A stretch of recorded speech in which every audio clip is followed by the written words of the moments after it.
mendasar dari mata kuliah kita ini.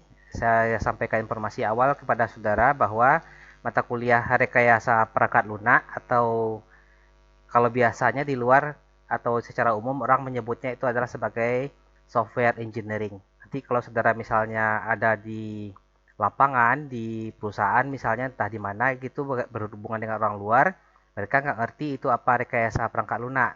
Bahasa rekayasa perangkat lunak itu adalah bahasa yang digunakan di perguruan tinggi saja. Kalau di luar namanya adalah software engineering. Jadi kalau software engineering itu kita ini adalah sebagai insinyur. Jadi insinyur yang meng-create atau yang membuat sebuah software. Sebenarnya sederhana saja software engineering itu kalau kalimatnya cukup sederhana yaitu membuat sebuah perangkat lunak atau software yang berkualitas. Itu sasaran akhir sebenarnya dari rekayasa perangkat lunak. Sebenarnya materi ini cukup banyak, cukup luas cakupannya dan di beberapa prodi lain seperti di teknologi informasi itu sampai disajikan dalam 2 semester bahkan 3 semester. Kalau di teknologi informasi malah sampai 3 semester belajar software engineering itu. Karena untuk bidang ilmu komputer, software engineering itu atau rekayasa perangkat lunak itu adalah mata kuliah yang menjadi inti dari program studinya. Itu merupakan mata kuliah keahlian. Nah, di sini berbagai macam kemampuan akan bergabung di situ. Karena dalam menghasilkan software, saya ulang, dalam menghasilkan software itu tidak hanya bisa dilakukan oleh satu orang saja. Software itu hanya bisa dihasilkan dengan adanya kolaborasi.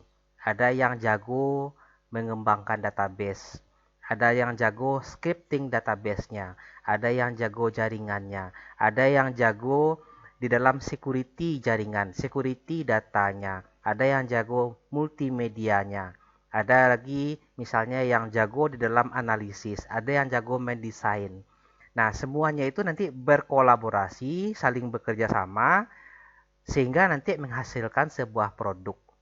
Nah, tetapi kalau lazimnya kita lihat di lapangan, di negara kita pada umumnya itu kalau hanya sebatas membuat software-software yang sederhana, seorang programmer bisa menjalani peran itu sejak mulai dari menganalisis kebutuhan, menganalisa model rancangannya, hingga membuat programnya, mengujinya, bahkan mengimplementasikan, itu semua dilakukan oleh satu orang, programmer.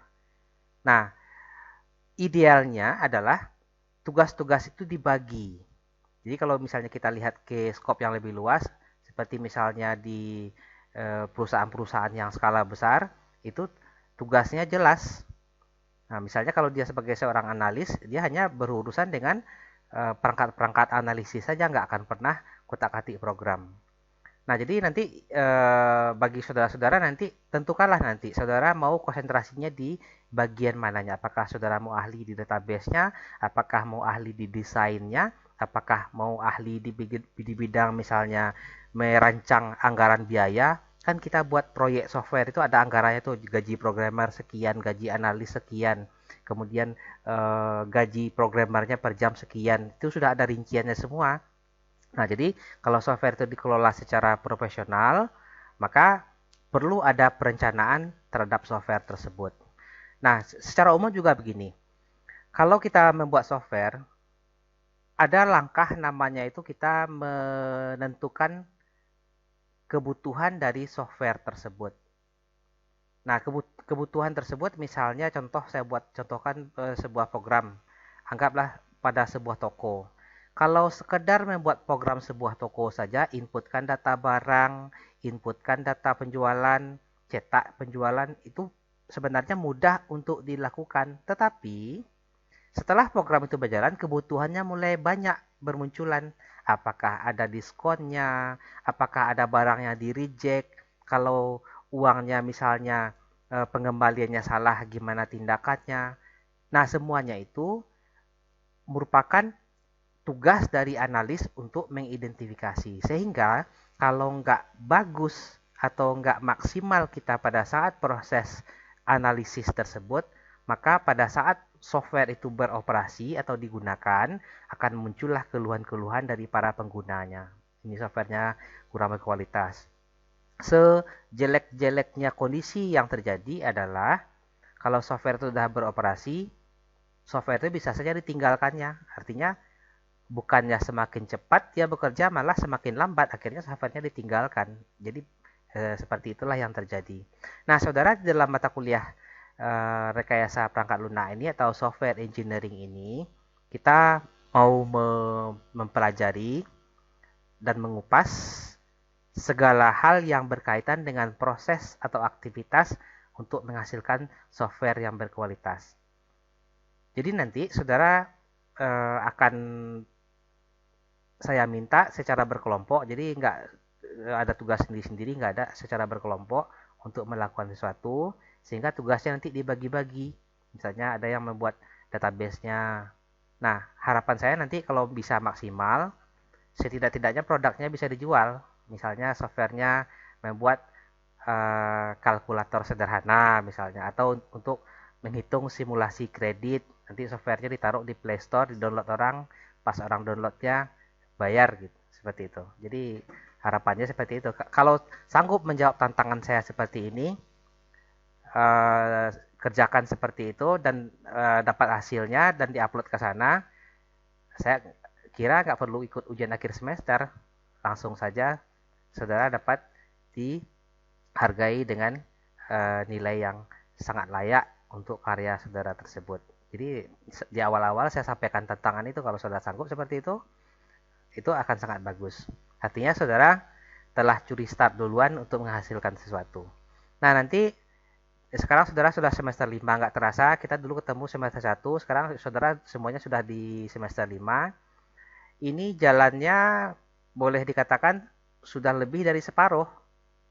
Jadi semester, kalau anggaplah saudara sanggup menyelesaikannya 3,5 tahun misalnya, itu udah menjelang akhir-akhir ini. Kalau semester 7 nanti udah skripsi, pas akhir semester 7-nya langsung bisa menyelesaikan studinya, itu akan sangat bagus. Apalagi sekarang di perguruan tinggi kita ada opsi satu lagi, menyelesaikan studi itu nggak mesti pakai skripsi. Bisa saudara nanti mempublikasikan jurnal saja bersama dosen. Saudara buat jurnal, dibimbing oleh dosen, publikasikan, selesai. Jadi saudara sudah bisa di wisuda, saudara sudah bisa diakui sebagai sarjana komputer. Jadi kalau bisa lebih cepat, ya kenapa tidak, usahakan seperti itu, asal saudara konsisten. Dan yang mesti diingat satu lagi adalah, jangan sampai begitu saudara tamat nanti nilainya di bawah 3, sangat disayangkan sekali kalau di bawah 3. Memang saya jumpai ada kasus beberapa yang di bawah 3, cuma saya bilang sayang saja, sayang sekali. Karena umurnya habis untuk kuliah, biaya dihabiskan, waktu juga habis, tetapi gelarnya dapat, Eskom, kemudian ijazahnya juga dapat, tapi Eskomnya itu hanya bisa digunakan sekedar batas pajangan Eskomnya di undangan pesta perkawinan saja, atau ada undang-undangan ditambahkan orang Eskom di belakangnya. Jadi waspadai dari sekarang. Tapi saudara sudah lebih dari separuh jalan nih, sudah harus tahu saudara mau kemana setelah ini. Jadi rekayasa perangkat lunak ini merupakan mata kuliah sentralnya yang boleh dikatakan sebagai bagian yang menentukan saudara mau melihat ke arah mana. Artinya di bidang sistem informasi ini kita nggak bisa jago dalam semua hal. Kalau rasanya saudara nggak akan menguasai jaringan, jangan dekat-dekat ke jaringan. Bertemanlah dengan orang ahli jaringan. Nah, kalau misalnya saudara kurang minat dengan database, ya tentu saudara berteman dengan orang database. Dan tentukan saudara fokusnya di mana. Fokusnya misalnya di analisisnya saja, mendesain misalnya, atau fokus pada programmingnya, keahlian pemrogramannya penting. Nah, itu seperti itu, alangkah sangat baik sekali. Sebentar saya ambil absen lagi dulu sebentar, saya rekam yang tampil di layar ini karena nanti acuan saya ngabsen dari sini aja. Oke, saya simpan. Oke, saya simpan. Oke, lanjut. Saya jelaskan rencana perkuliahan kita. Ini sudah saya share tadi di layar saudara. Silahkan dicermati di layar masing-masing sebentar. Oke.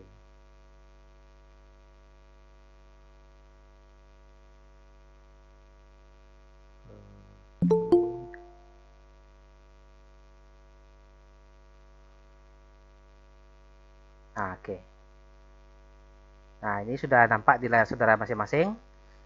Nah, eh, ini merupakan amanah dari, mohon maaf, apakah masih bisa dengar suara saya?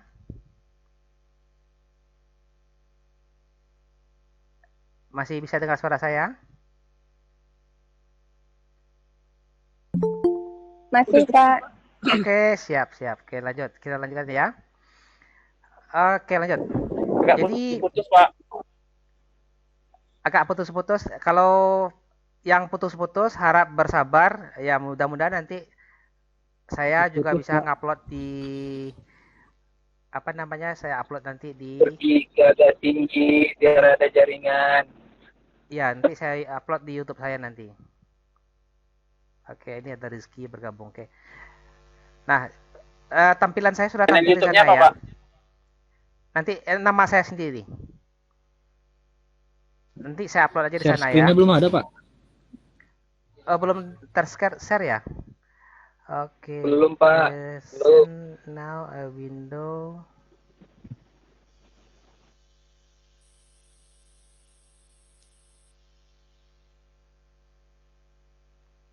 Ini udah ya? Belum, Pak. Belum ada share screen-nya, Pak.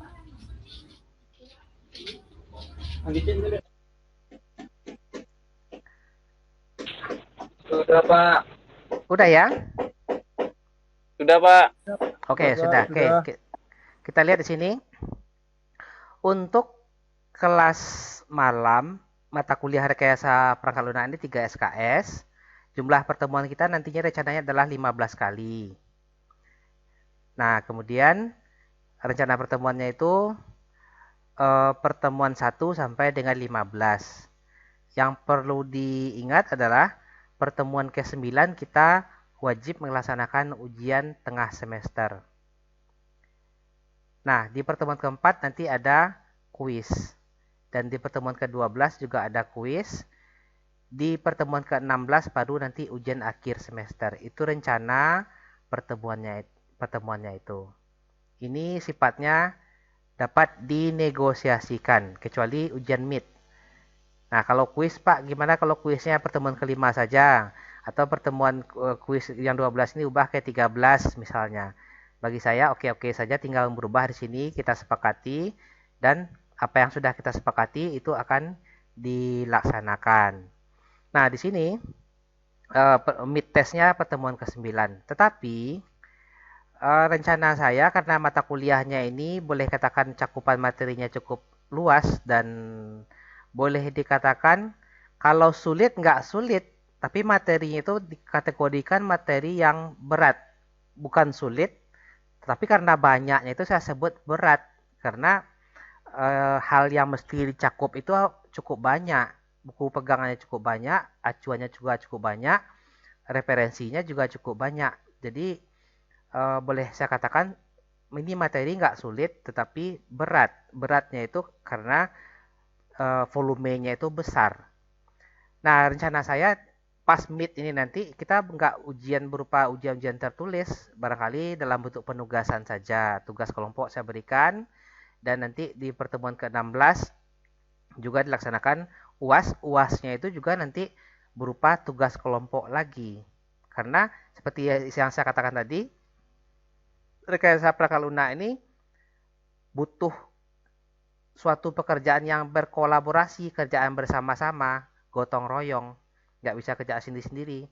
Kalau saudara misalnya ada mata kuliahnya, anggaplah seperti mata kuliah kalkulus misalnya, atau mata kuliahnya Pancasila, itu ya sendiri-sendiri. Tapi kalau ini rekayasa perangkat lunak atau civil engineering, itu berkolaborasi bersama-sama. Jadi saya berikan rencana penugasannya sejak pertemuan ke-6, dikerjakan selama berminggu-minggu, kurang lebih 1 bulan kerjakannya itu bersama-sama, kerjakan secara online saja, di tempat masing-masing. Habis itu di pertemuan 9 gabungkan semua menjadi satu, jadilah satu buah dokumen. Jadi saya terima nanti berupa dokumen saja berkelompok. Cuma kelompoknya nanti saya bagi secara acak, karena kalau misalnya saya bebaskan memilih, takutnya nanti satu kelompok itu eh, boleh katakan dia pilih bekerja dengan siapa yang dia suka saja gitu. Jadi supaya adil, ya nanti akan saya bagi saja kelompoknya secara acak supaya saudara siap bekerja dengan orang yang Anda suka dan orang yang tidak Anda suka. Itu sudah pasti dalam kehidupan ini juga sering kita jumpai. Kita akan berhadapan dengan atau satu kelompok sama orang yang kita suka dan orang yang enggak kita suka gitu. Bila perlu satu kelompok dengan musuh bebuyutan. Bisa saja seperti itu. Tapi kita harus berlapang dada karena targetnya adalah hasil akhir yang diinginkan dari tugas itu. Jadi lupakan dulu misalnya rasa nggak enak segala macam, itu harus kita hadapi. Nah, jadi kita bukan mesti bekerja dengan orang yang nyaman dengan kita saja, tapi kita juga bisa berkolaborasi dengan yang lain. Nah, itu rencana pertemuannya. Tapi kalau ada sanggahan dari saudara, silakan nanti disanggah. Misalnya, Pak, kita nggak usah kuis saja lah, Pak. Nilai meet-nya aja dikonversikan ke dalam kuis. Ya, boleh-boleh aja. Berarti nanti kalau meet-nya dapat misalnya 90, kuisnya juga 90, kuis keduanya juga 90, begitu aja. Tapi kalau misalnya tidak ada sanggahan, ya otomatis saya akan nyatakan di pertemuan keempat akan ada kuis dan ke-12 ada kuis. Ini kan tawaran dari saya. Jadi kalau sudah setuju ya berarti itu akan dilaksanakan. Bagaimana, bisa diterima seperti itu polanya atau ada pendapat lain? Yang mana baiknya aja, Pak? Bisa, Pak. Bisa, Pak. Bisa. Tetap ada Bisa, kuis. Pak. Bisa kan, Lek? Bisa, siap. Itu ya.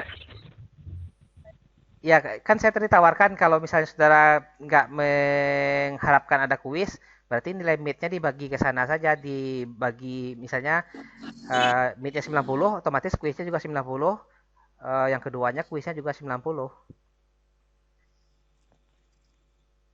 Berarti sepakat tetap ada kuis ya? Iya, Pak. Iya, Pak. Sepakat, Pak. Oke, sip. Berarti tetap ada kuis. Berarti pola seperti ini tetap kita jalani. Nah, ini topik-topik yang akan kita pelajari. Bapak. Mohon maaf, walaupun kalau ada yang sedikit-sedikit alergi dengan bahasa Inggrisnya, tetapi saya harus tulis yang bahasa Inggrisnya ini. Kenapa saya tulis tetap pertahankan bahasa Inggrisnya? Karena sama juga seperti bahasa rekayasa perangkat lunak itu, kalau di dalam industri orang nggak kenal rekayasa perangkat lunak. Nah, inilah bahasa yang dipakai di dalam teamwork atau tim rekayasa perangkat lunak itu. Ada namanya software life cycle. Jadi walaupun namanya kayaknya seperti ini, mungkin kadang Anda menganggapnya kok serem-serem sekali namanya. Tapi sebenarnya ini adalah aktivitas-aktivitas yang lumrah atau yang umum kita jalankan dalam membuat software. Seperti ini software life cycle, siklus hidup pengembangan perangkat lunak, apa-apa aja untuk membuat software, apa aja tahapannya, 1, 2, 3, 4 sampai selesai. Tim project, kalau kita membuat software, tim project itu terdiri dari keahlian apa-apa saja gitu. Jadi sama juga seperti proyek sipil, orang-orang yang dibutuhkan menyelesaikan pekerjaan itu ada semua, ada pimpinan proyeknya, ada pengawasnya, ada tukangnya, ada lagi misalnya bagian perlengkapannya, ada bagian administrasinya, juru catatnya, segala macam, sehingga tujuan dari pekerjaan itu dapat dicapai dengan adanya orang-orang yang ada di sana, dan juga ada alat-alat apa saja yang dipakai gitu.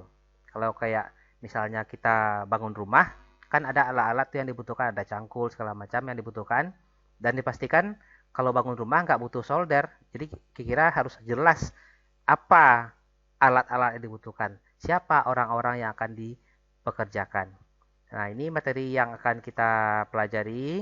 Nah, tapi di dalam pelaksanaannya nanti ini sudah saya convert ke dalam bahasa Indonesia, tapi ini bahasanya adalah bahasa bakunya software engineering.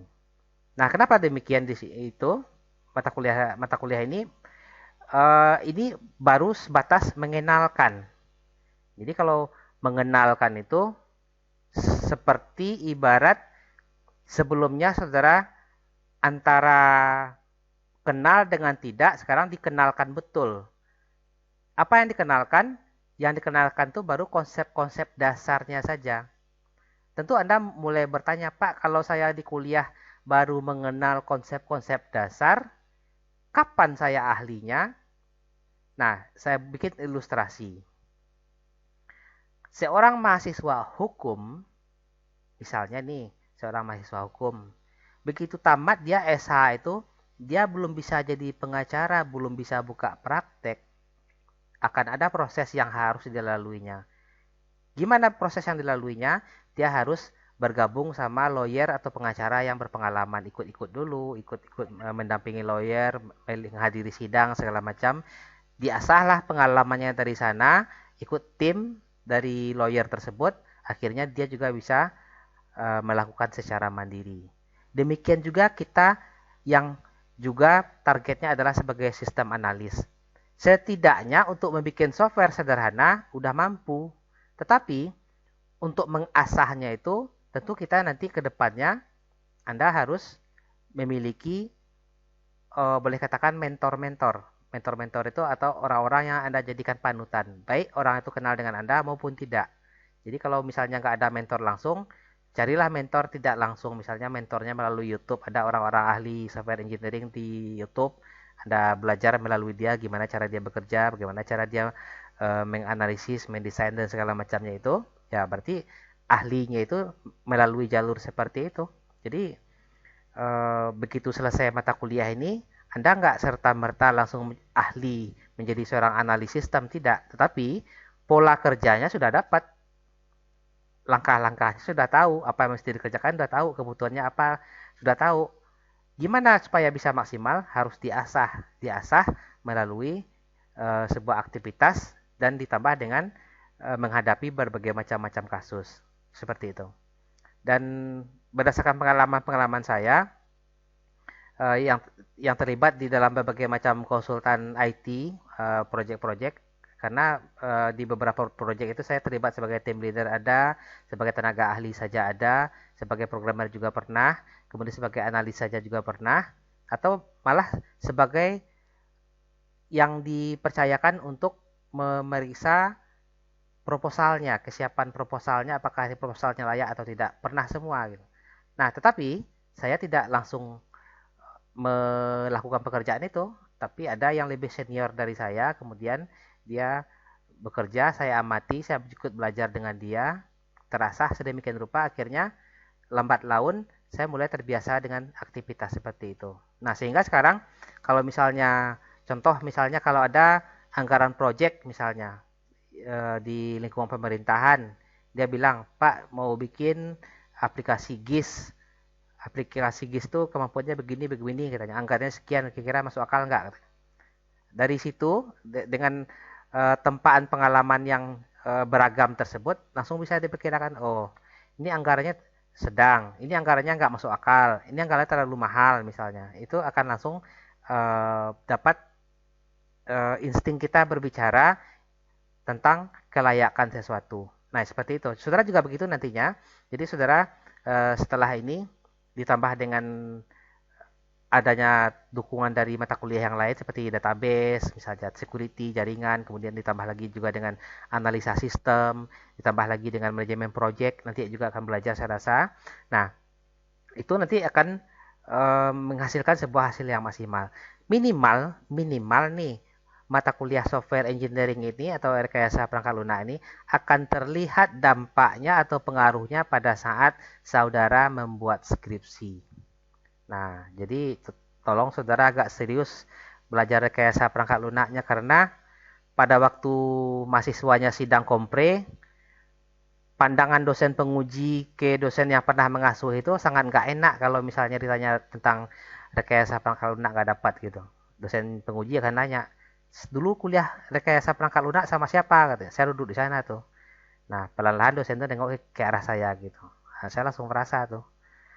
Nah, jadi itu guyon saja ya. Jadi artinya harapan saya tentu saudara setidaknya mampu menerapkan rekayasa perangkat lunak ini pada saat saudara mengerjakan proyek akhir saudara nanti pada saat mau menyelesaikan studinya. Nah, seperti itu gambaran umumnya. Nah, kemudian eh, perlengkapan di sini komitmen awal. Ini aturan dari prodi kita, minimal kehadiran adalah 75%. Berarti kalau 15 ya saudara ya bolehlah absen sampai 4 kali boleh, tapi jangan diusahakan sengaja ngambil absen. Absen itu hanya diambil pada saat betul-betul berhalangan secara krusial, kondisi-kondisi yang mendesak, sakit misalnya, ya silakan diambil jatah gitu. Tapi kalau misalnya pas pertemuan ke-13, saya belum pernah absen pertemuan 1 sampai ke-13. Saya ambil jatah lah sampai UAS. Jangan-jangan informasi UAS itu ada dijelaskan di pertemuan ke-14. Jadi kalau nggak krusial sekali atau nggak mendesak sekali, ya janganlah ngambil absen. Itu sebuah kerugian bagi saudara. Nah, kemudian komitmennya tidak menerima panggilan telepon atau menelepon saat kuliah berlangsung, kecuali diizinkan dosen. Ini hanya berlaku kalau di kelas ya. Jadi saya nggak tahu kalau saudara lagi di rumah misalnya, pas ada yang nelpon misalnya, ya disambil. Ya bagi saya nggak ada persoalan selagi tidak mengganggu aktivitas saudara melaksanakan kuliah. Kemudian yang ketiga, menyiapkan tugas. Tentu nanti ini tugasnya lumayan ada. Nanti ada tugasnya yang dikerjakan sendiri dan ada yang berkelompok. Dan biasanya saya akan berikan bahannya lebih awal. Nah, kemudian satu lagi, kuliah ini memang sepertinya kayak kuliah teori-teori begitu, tetapi sesungguhnya apa yang dilakukan di dalam rekayasa perangkat lunak itu lebih cenderung ke praktisnya, ke prakteknya. Praktek membangun desain sebuah perangkat lunak. Targetnya seperti itu. Jadi ujiannya pun saya nggak menginginkan ada apa itu RPL, nggak akan ada. Apa itu software, nggak akan ada. Nah, yang ada itu adalah diketahui sebuah badan usaha yang memiliki 500 orang karyawan. Perusahaan ini mengalami kesulitan dalam menggaji karyawannya. Karena karyawan yang digaji ditentukan oleh gaji pokok, lama dinas, pangkat atau golongan, kemudian jabatannya, jumlah anak, status perkawinan, banyak syarat-syarat yang mesti diperiksa untuk bayar gaji. Ada kasbonnya lagi, misalnya mau dipotong, ada pinjamannya mau dipotong, ada asuransi yang mau dipotong segala macam. Kalau 500 karyawan dihitung satu-satu, bisa nginap di kantor itu bagian keuangannya gitu. Jadi dibuatkan softwarenya, gimana caranya supaya softwarenya itu bisa bekerja. Satu kali klik tombol, bendahara langsung mentransfer uang gaji ke rekening masing-masing karyawannya. Jadi bila perlu bendaharanya nggak ada kerja, cuma mengedit data-data dari karyawan saja. Misalnya karyawannya hari ini dia kawin, besok dia cerai misalnya, berubahlah gajinya. Hari ini dia nggak punya anak, bulan depan dia punya anak, berubahlah tunjangan anaknya. Nah, atau misalnya jabatannya berubah dan segala macamnya itu. Nah, ketentuan seperti itulah nanti yang akan kita masukkan ke dalam program. Jadi prinsipnya buat program itu adalah mendigitalkan aktivitas yang normalnya dilaksanakan secara fisik. Jadi aktivitas biasa itu bukan berarti dengan adanya digital, cara kerja, aturan segala macam berubah, nggak selalu seperti itu. Jadi biasanya dia ngitung gaji misalnya, ngitung gajinya tetap, aturan ngitung gajinya tetap, tapi cara kerjanya yang berubah gitu. Tadinya mesti dipelajari satu-satu file, Pak Andi golongannya berapa diperiksa. Jadi yang berubah semuanya diubah datanya di Excel misalnya. Nah, kalau seperti itu kan lama, kalau 500, apalagi karyawannya sampai ribuan karyawan. Nah, seperti itu. Atau misalnya ada lagi karyawan yang naik pangkat. Nah, kalau misalnya dalam satu bulan tuh ada 50 orang, dalam satu bulan itu yang naik pangkat, puyeng juga tuh bagian keuangan sama bagian personal yang ngurusnya. Nah, alangkah baiknya kalau pangkatnya naik, ya naik aja, keluar SK-nya langsung gajinya menyesuaikan, selesai semuanya, otomatis semua. Gitu. Nah, itulah yang kita kerjakan sebagai analis.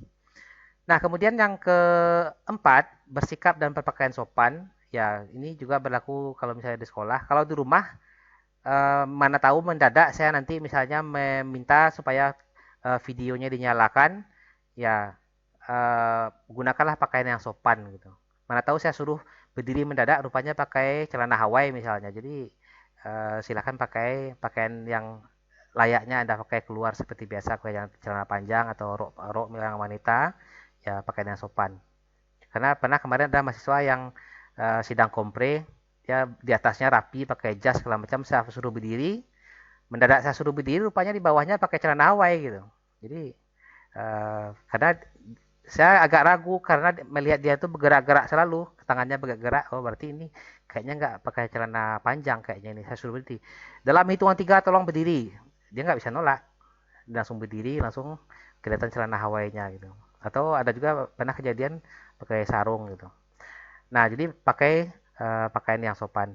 Kemudian ikut terlibat aktif dalam forum diskusi. Jadi di WA itu nanti akan ada pesan-pesan yang saya kirimkan. Tentu akan sangat saya hargai kalau saudara menanggapi setiap pesan yang saya kirimkan. Menyelesaikan tugas pada waktunya sesuai kesepakatan. Jadi ada batas waktu tugasnya. Misalnya kalau saya beri waktu tugas seminggu, seminggu. Kalau 2 minggu ya 2 minggu. Kalau misalnya 1 bulan ya 1 bulan. Kalau sendirian ya sendirian mengerjakannya. Kalau misalnya berkelompok ya kerjakan berkelompok seperti itu. Nah, maksimal keterlambatan 15 menit. Jadi tadi ada yang masuk belakangan, tapi saya rasa itu masih belum sampai 5 menit keterlambatannya. Jadi jangan sampai lewat dari 15 menit karena kalau sudah saya mulai VCon-nya, ya saya nggak ada bisa meng-approve lagi. Kemudian menggunakan identitas asli dalam komunikasi, seperti misalnya ya saya senang melihat saudara semuanya menggunakan nama aslinya di bawah namanya, jadi menggunakan nama asli. Nah, ini saya mohon maaf, saya menggunakan nama samaran karena tadi saya coba beberapa akun mail saya, ternyata akun mail yang bisa saya pakai adalah akun yang biasa saya gunakan untuk YouTube channel saya. Gitu. Jadi mungkin minggu depan saya akan revisi di mana saya memulai untuk melaksanakan VCon-nya. Kemudian menampilkan wajah pada saat berkomunikasi dengan video. Kalau sekarang ya silahkan saja dimatikan karena saya lagi presentasi. Tapi nanti kalau bila mana kita berkomunikasi, saya minta tanggapan saudara, mohon videonya dinyalakan. Kemudian masalah penilaian. Penilaian ini kalau nggak salah ini file ini masih milik saudara dulu waktu semester 1. Ketentuan penilaiannya, ujian midnya diambil 25%, ujian akhirnya 25%, tugasnya 25%, kuisnya 15%, kehadiran 10%. Nah, ini boleh saudara tawar. Bagaimana cara nawarnya? Yang nggak boleh dikutak-atik adalah kehadiran. Ini, kehadiran nggak boleh kutak-atik. Tugas boleh. Paling rendah diambil 10%, paling tinggi 25%. Kebetulan di sini tugas diambil 25%. Kuis itu rentangnya 10-15%. Ini diambilnya maksimalkannya kuis 15%. UTS 10-25%. Dan UAS 30%. Kalau sini diambilnya UASnya 25%.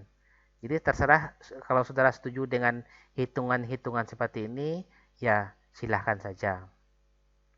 Nah, kemudian literatur yang dipakai, saya gunakan literatur utamanya ini. Tapi literatur lainnya sangat banyak. Dan alangkah baik lagi kalau saudara gunakan referensi yang terakhir. Lihat saja di sini, di dalam ini, dalam susunan materi ini, ada nggak hal yang terkait dengan materi kita ini dalam buku itu. Buku itu berarti boleh dipakai gitu. Nah, kemudian ada lagi yang bertanya ke saya, Pak, kok bukunya referensinya bahasa Inggris semua, Pak, katanya. Saya agak, bukannya saya nggak bisa bahasa Inggris, Pak, katanya, tetapi akan sulit atau saya butuh waktu untuk bisa memahami bahasa Inggrisnya. Sekarang ada software atau situs web yang bisa menerjemahkan buku dalam bahasa Inggris itu ke dalam bahasa Indonesia secara online. Jadi cari aja situsnya nanti, otomatis buku itu bisa langsung ditranslate. Termasuk pokoknya teks semua berubah semua ke dalam bahasa Indonesia. Tapi kalau saudara sedikit mau berkorban, ya terpaksa bukunya halaman demi halaman di blog, di copy pastekan ke Google Translate, ambil terjemahan ke dalam bahasa Indonesianya. Nah, dan alangkah bagus lagi kalau saudara minimal paham bahasa Inggris yang bersifat teknis ini. Kemudian ini situs-situs yang sudah pasti saya gunakan dua ini. Saya gunakan dua situs ini sudah pasti. Silahkan nanti dicek saja situsnya. Kalau ada misalnya saudara lihat PowerPoint yang saya tayangkan ke depan, berarti PowerPoint-nya saya ambil dari dua situs ini. Saya compare ke dalam bahasa Indonesia, saya perkaya materinya, saya pelajari lagi. Jadi dosen bidang IT itu nggak sama seperti dosen pada umumnya, nggak sama seperti dosen matematik. Dosen IT itu harus selalu update ilmunya. Kalau saudara misalnya anggaplah, mohon maaf nih, kalau saudara ngulang tahun depan, materinya ini sudah saya ganti lagi nih, karena perkembangan selalu terjadi, sudah berubah. Jadi pinjam catatan ke angkatan yang sebelumnya nggak bermanfaat, karena perkembangan sudah terbaru, yang dibicarakan sudah baru, yang sebelum-sebelumnya itu nggak pakai lagi. Kemudian metode pengajaran, tentu yang saya minta adalah saudara aktif di dalam melaksanakan proses pembelajaran tersebut. Jadi aktif di kelas, maksudnya di forum ini memberikan tanggapan segala macam gitu. Kemudian berusaha tidak terlambat dalam memperoleh pengetahuan baru. Artinya jangan saudara cuma mengandalkan dari saya saja, saudara masih bisa kok cari dari sumber-sumber lain, dari YouTube, dari buku dan segala macamnya itu. Artinya akan menjadi sebuah nilai tambah bagi saudara kalau saudara punya lokasi atau tempat untuk belajar, untuk memperluas pengetahuan saudara. Misalnya di YouTube, atau dari misalnya ada ikut seminar-seminar daring yang free misalnya, silakan aja, akan sangat bermanfaat. Kemudian berikutnya yang ketiga, tidak hanya menekankan pada penguasaan materi saja, tapi juga dalam mengembangkan karakter dari mahasiswanya. Jadi karakter yang saya maksud di sini adalah karakter yang gimana ya, saya menganggapnya seperti komitmen, disiplin, kemudian tangguh. Yang saya inginkan yang seperti itu, bukan seperti ini, apa namanya, misalnya pas papasan mungkuk-bungkuk seperti itu, nggak seperti itu yang saya maksud. Karakter itu yang saya maksudkan itu adalah bagaimana Anda memiliki karakter. Kalau disiplin ya disiplin, kalau ada komitmen ya ada komitmen terkait dengan sesuatu. Karena pada dasarnya begini, ini saya sampaikan filosofi pendidikan itu, bahwa filosofi pendidikan itu adalah apabila semakin tinggi jenjang pendidikan seseorang, ya sejak dari TK kan kita sudah berpendidikan tuh. Nah, ciri-ciri pendidikan itu berhasil itu tercermin dari sikap dan perilaku seseorang. Jadi pendidikan itu sebenarnya pada dasarnya merubah atau membentuk perilaku seseorang. Misalnya sekarang saudara S1, karakternya seperti ini. Nanti S2 akan semakin baik. Pas S3 juga semakin baik. Sebenarnya kalau di dalam pendidikan, terutama pendidikan tinggi sampai ke atas S1, S2, S3, terutama di S3 itu nanti kita bukan mengejar kepintaran, nggak mengutamakan intelijensi, tetapi karakter itu tadi, culture atau kebudayaan yang kita kembangkan, dan karakter pantang menyerah, disiplin, efisien gunakan waktu, tepat mengambil keputusan, seperti itu. Jadi jangan saudara salah kaprah pula, misalnya, oh Pak Edward ini minta pas papasan salam-salam, kemudian buku-buku, selamat pagi Pak, apa kabar? Nggak seperti itu sebenarnya, yang disebut karakter itu nggak seperti itu. Jadi artinya saudara punya style sendiri, artinya itulah cerminan diri dari saudara sendiri. Disiplinnya ada, kemudian komitmennya, konsistennya ada di situ. Nah, itu yang saya maksud dengan mengembangkan karakter itu. Jadi kalau misalnya contoh, misalnya saya minta tugasnya dikumpulkan misalnya pada tanggal tertentu jam sekian misalnya, ya usahakan jangan lewat dari itu. Nah, memang setelah itu bisa saja saya terima, tetapi tentu akan berpengaruh terhadap hasil akhirnya. Nah, sama seperti ilustrasinya, misal kalau Anda misalkan pergi dengan pesawat misalnya, kalau Anda terlambat check-in atau pesawatnya sudah ditutup pintunya, walaupun pesawatnya belum berangkat, tapi pintunya sudah ditutup, apapun kondisinya Anda nggak akan dinaikkan lagi. Kira-kira ilustrasi seperti itu. Jadi tepat pada waktunya, kemudian konsisten melakukan sesuatu. Jadi nggak butuh cerdas sebenarnya, asal konsisten saja. Sama seperti ini ilustrasinya. Pernah kejadian saya dulu waktu suka bepergian dengan sepeda motor, ada seseorang yang menyalip saya pas di Bangkinang dengan kecepatan mungkin di atas 120 mungkin, begitu ngebut ke arah Sumbar sana. Nah, kemudian dia ngebut, tapi dia ngebut tuh butuh konsentrasi yang tinggi, daya tahannya nggak lama. Nah, sama-sama menuju Kota Padang. Dia tercecer oleh saya pada waktu itu di Payakumbuh. Akhirnya saya duluan sampai di Padang. Kenapa demikian? Saya konstan. Kecepatan saya konstan 60, 70, 60, 70. Nggak lebih dari itu. 60, 70. Tapi stabil seperti itu. Dia ngebut 140, 110, 120. Dia ngebut sedemikian rupa. Dia butuh konsentrasi. Akhirnya sampai di Payakumbuh dia kecapean. Tertidur di sebuah pondok di pinggir jalan. Akhirnya duluan saya sampai gitu. Nah, seperti itu yang saya maksudkan. Bagaimana saudara menyikapi sesuatu. Nah, artinya di sini kita bersama-sama, saya juga akan banyak hal yang mesti saya benahi dalam kehidupan saya. Saudara juga demikian. Artinya kita dari waktu ke waktu sama-sama berusaha untuk membangun karakter tersebut. Kemudian memanfaatkan banyak media dalam melakukan eksplorasi terhadap pengetahuan. Nah, seperti saya katakan tadi, jangan mengandalkan saya. Jadi kalau saya berikan satu, ya jangan satu itu yang saudara dapatkan. Kalau saya beri satu, kalau bisa saudara cari 5 lagi di luar gitu. Cari di YouTube, cari di mana-mana sumber-sumber lain demi untuk memaksimalkan kemampuan saudara.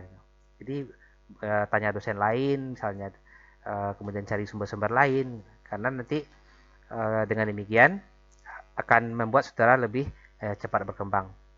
Kemudian berikut, dosen adalah fasilitator. Artinya saya yakin di antara saudara ada yang lebih tinggi intelijensi IQ-nya dibanding saya. Misalnya ada mahasiswa IQ-nya lebih tinggi daripada saya.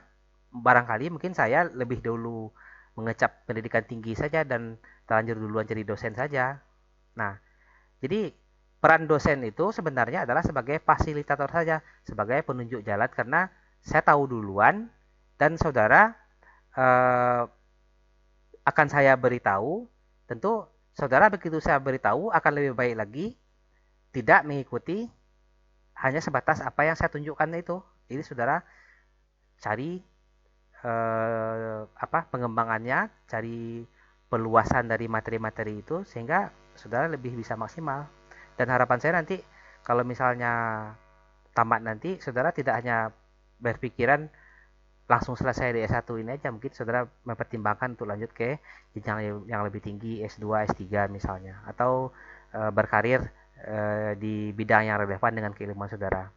Nah, kemudian yang keenam, proses pembelajaran dan penilaian dilakukan saling berkesinambungan dan terintegrasi. Jadi maksudnya di sini saya tidak mengandalkan hasil yang ada di kerjaan saudara saja, tapi juga memperhatikan aspek-aspek lain seperti bagaimana cara kerja timnya, kemudian cara menyajikan tugas tersebut, termasuk teks yang ditulis dalamnya, aturan bahasa Indonesianya yang benar, tata letaknya, layout dari dokumennya itu akan sangat saya perhatikan. Kemudian yang ketujuh, jauhkan perasaan takut salah. Jadi kalau misalnya saudara takut salah, berarti sudah takut mencoba. Karena kalau kita nggak pernah salah, berarti kita nggak akan pernah mencoba. Kalau seperti yang juga saya sampaikan sama mahasiswa baru, dia takut-takut menggunakan komputer dan segala macamnya. Ya, saya bilang aja jangan takut-takut di labor misalnya gunakan komputer. Komputer itu kita sediakan memang digunakan untuk praktek, dan apapun yang terjadi terhadap komputer itu adalah risiko dari praktek. Nah, komputernya rusak misalnya akibat Anda praktek, itu sah-sah saja, nggak ada masalah. Karena ilmunya Anda dapatkan, komputernya rusak, diganti lagi dengan komputer yang baru gitu. Seperti itu kira-kira. Nah, karena apa yang kita peroleh itu sebenarnya meninggalkan jejak-jejak di belakang kita. Jadi jangan kita lihat, misalnya kita lihat seseorang yang sudah sukses, seseorang yang sudah berhasil yang sudah mapan dan segala macamnya, tapi ketahuilah bahwa dia meninggalkan luka-luka yang cukup dalam untuk mencapai itu. Jadi seperti orang belajar silat misalnya, nggak mungkin dia belajar silat tapi nggak ada gores sedikit pun, nggak mungkin. Pasti ada memarnya, bahkan patah-patah segala macam, sehingga dia bisa mencapai hasil yang maksimal. Kemudian yang kedelapan, mahasiswa tidak dapat hanya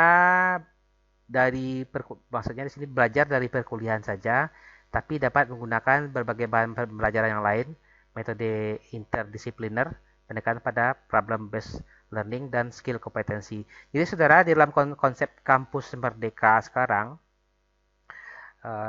konsep kampus merdeka yang lagi dicanangkan oleh Mendiknas itu, bahwasanya nanti di semester 6 dan atau semester 7 nanti saudara akan diberikan beberapa pilihan. Nah, kemungkinan ada yang magang misalnya, atau membuat proyek software secara berkelompok.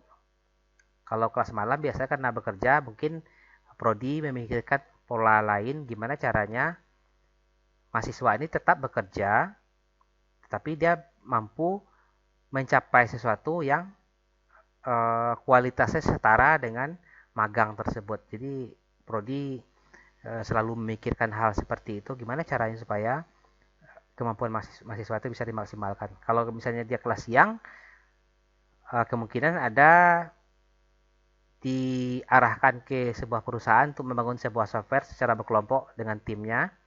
Nah, bisa aja nanti diawasi oleh dosen, dibimbing oleh dosen sampai selesai.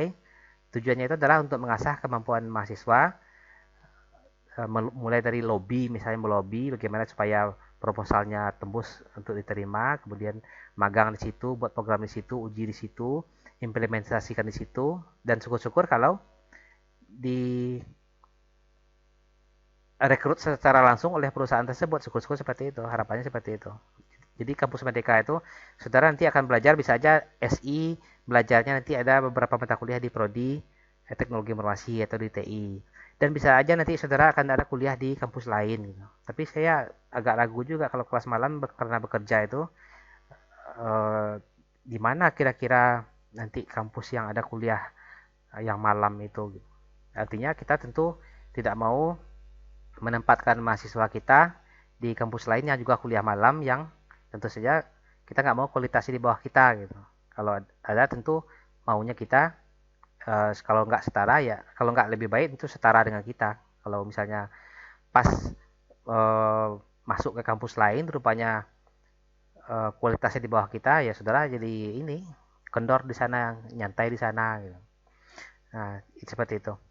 Nah, kemudian ini kontrak kuliah yang barusan saya tayangkan itu, ini adalah kontrak kalau ada misalnya beberapa revisi yang saudara inginkan, itu di dalam grup tadi filenya kan sudah ada.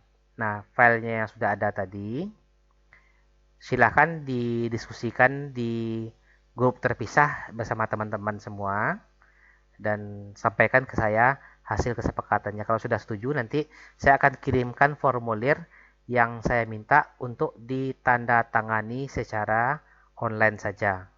Itu adalah kontrak kuliah. Kontrak kuliah itu adalah kesepakatan awal antara dosen dan mahasiswa untuk merancang, melaksanakan, dan mengevaluasi pembelajaran dalam suatu mata kuliah pada suatu semester.